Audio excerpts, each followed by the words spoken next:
because that's his name. His name is 1090 Jake. That's his name.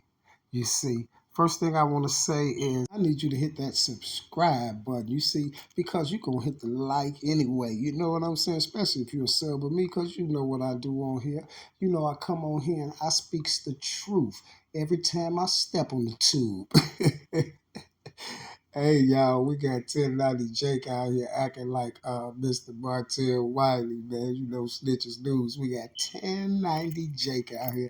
Name is the paperwork. Mister, get everybody's paperwork. Everybody is listening. When did I tell y'all, man, about about all these dudes who be doing videos, y'all? They be doing these videos and they be on there talking like, man, like they just bout it and got this dirt in their background. Now you got 1090 Jake, the king of getting people paperwork. Somebody has allegedly went and found Mr. 1090 Jake's paperwork, you guys. Now, Mr. 1090 Jake wrote a letter while he was in jail during a certain altercation while he was incarcerated. Then we have Mr.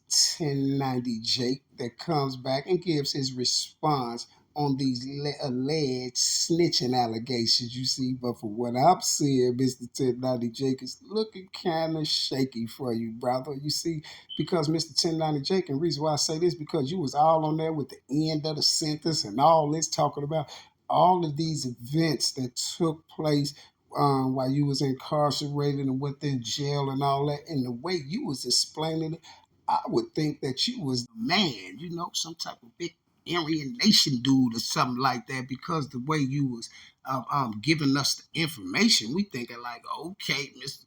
1090 Jake is official. But I kind of beg to differ because his name is 1090 Jake. You see what I'm saying? We know we call it Jake's pose. And then what do the police be talking about when they radio in? Be talking about 1090.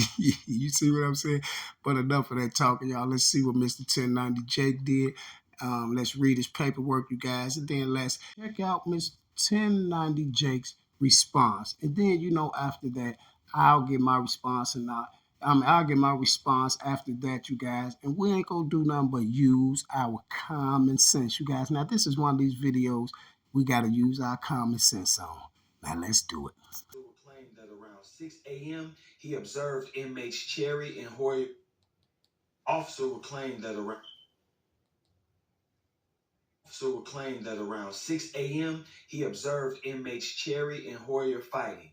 Inmate Cherry armed with a rock and inmate Hoyer armed with a lock and a sock.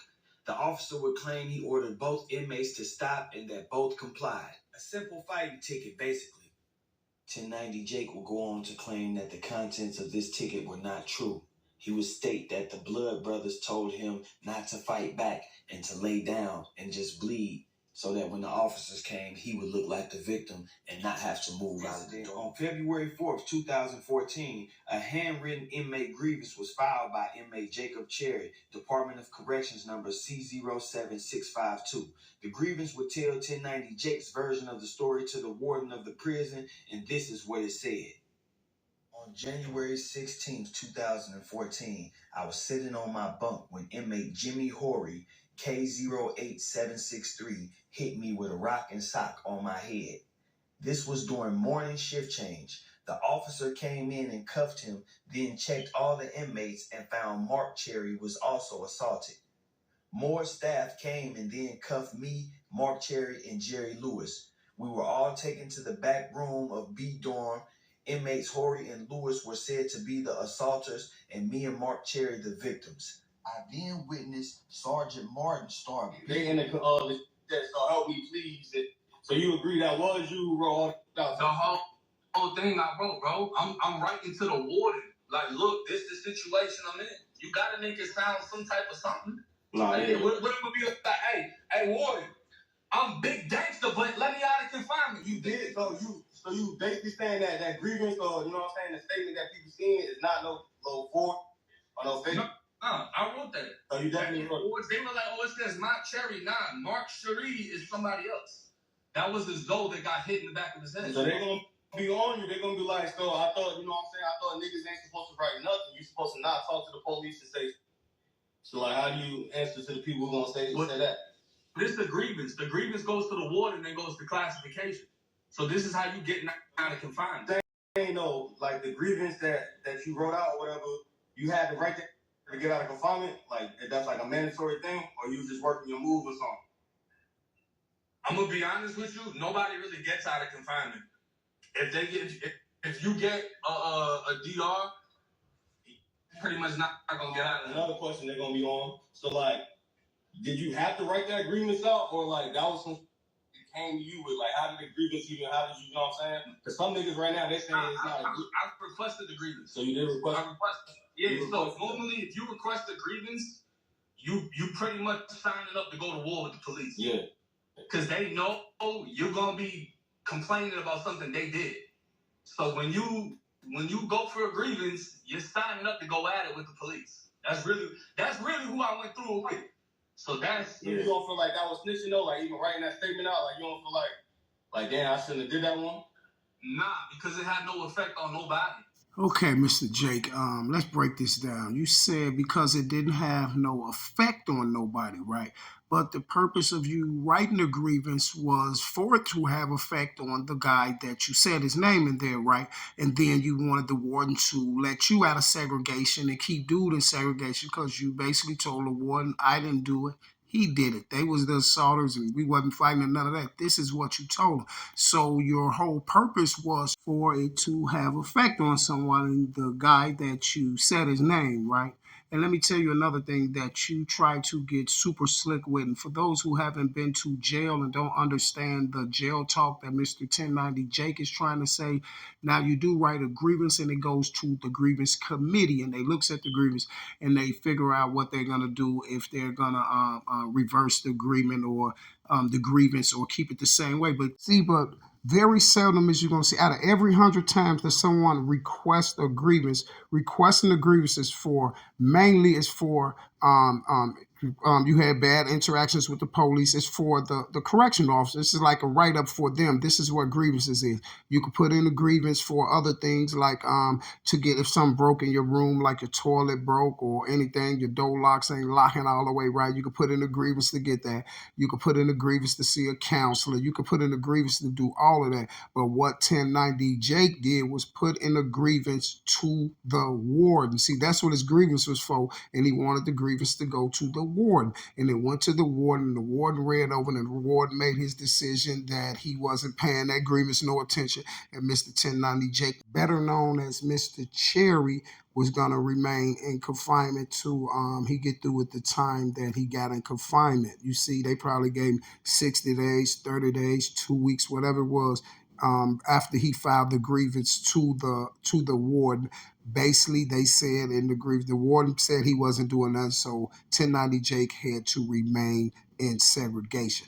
But 1090 Jake, your whole point of it was for the grievance to affect someone, and that was another inmate. And you know, people do not go get grievances for other inmates. That is very, very rare. Only time you're going to hear that if someone's kind of scared or something and they don't want to be on that pod and they'll drop a grievance in there and be like, hey, I want to get up out of here because this guy over here, we into it or something that happened on the street and things like that. But what he did was went in there and got a grievance, you guys, told on the other guy, blamed the whole altercation on him, and he thought that was going to affect the other dude and it was going to affect him in a way to where he was going to be let out of segregation. But it didn't happen, Mr. 1090 Jake. Yes, you did snitch, sir. It's the same exact thing, 1090 Jake. It's the same thing if it was me, you, and a couple more people, if we did something on the street, they took all four of us to the police station, put us all in different rooms, and you went in there and told them that me and the other people is the one who did it. You see what I'm saying? And you said, here, give this to the, let me talk to the sergeant and tell him. That's just like you writing a grievance, and it's just the same thing as you write that grievance and try to get dude penalized. Y'all already was in the hole together. You feel me? And listen, you guys, I done been to jail. too many times. I'm gonna tell you what people gonna do more than likely. See, I done had altercations with people, and both of us then went to the hole. Right now, when we in the hole, then me and that person will be hollering. I'll be like, "Hey, look, who up your man?" And me and that person to concoct a story and try to get to the grievance committee. I mean, try to go give it to before we go in front of the board or the committee to see how long they're gonna keep us in segregation or what they're gonna do with the write up. You see what I'm saying? We'll be like, "Hey, man, just go tell them. We're gonna go in there and tell them we was playing, man. You see what I'm saying? And we know each other. We was just playing." We'll go in there and be like, "Yeah, man, we was just playing. I know him. That's my buddy." But 9 times out of 10, they ain't gonna fall for it because they gonna go back and look at the camera and they gonna lock you up. See what 1090 Jake went in there and did is went in there and said, "Dude, them came in the room and attacked him and all this and that, this and that." So why should he be said, "Please let him out," because the other guy is the culprit? See, y'all, and Mr. 1090 Jake knew that people who been in jail was going they was gonna challenge that right up top. It was like, no, you got a grievance. Grievance is really for you writing up a correctional officer. You see what I'm saying? That's what a grievance for. That's why he tried to say that, y'all, and then he messed up right here because he tried to say, yeah, you know, this is what the grievance is for, mainly for police, and you get there, you gonna have the police on your back, and the police do be on you once they see you go up there and get them grievances. And then that's why he was like, yeah, that's what it was mainly for. He tried to throw that in there. Yeah, it was mainly for you to write the grievance because you told the CO to come to you. When the CO came to your door for whatever, when he passed your door, you, hey, CO, let me holler at you. Could you give me a grievance? They brought you a grievance. You wrote the grievance.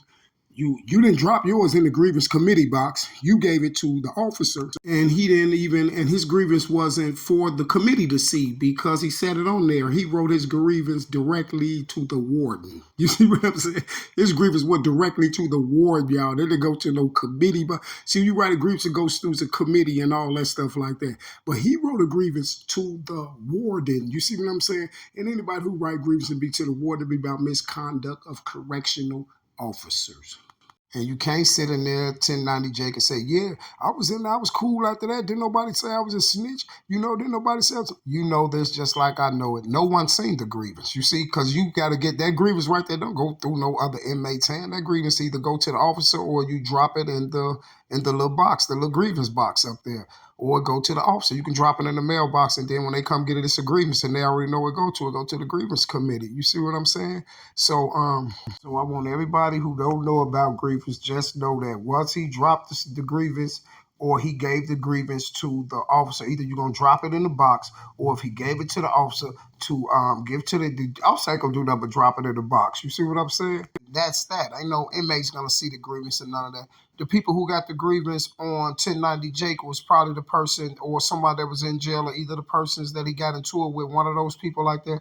They FOIA that they FOIA and got the grievance because somebody else, one more person who, it probably was the other dude with 1090 Jake, dude that 1090 Jake had ratted on the other dude and tried to get out of segregation and keep the other guy in segregation. So my thoughts on the whole thing, you guys, is what I just told you. Yes, it's confirmed. Mr. 1090 Jake is a rat. You see what I'm saying? And oh, you guys, I will be back. Same bad time, same bad channel. Please hit that subscribe button and tap that like for me, and I'm out.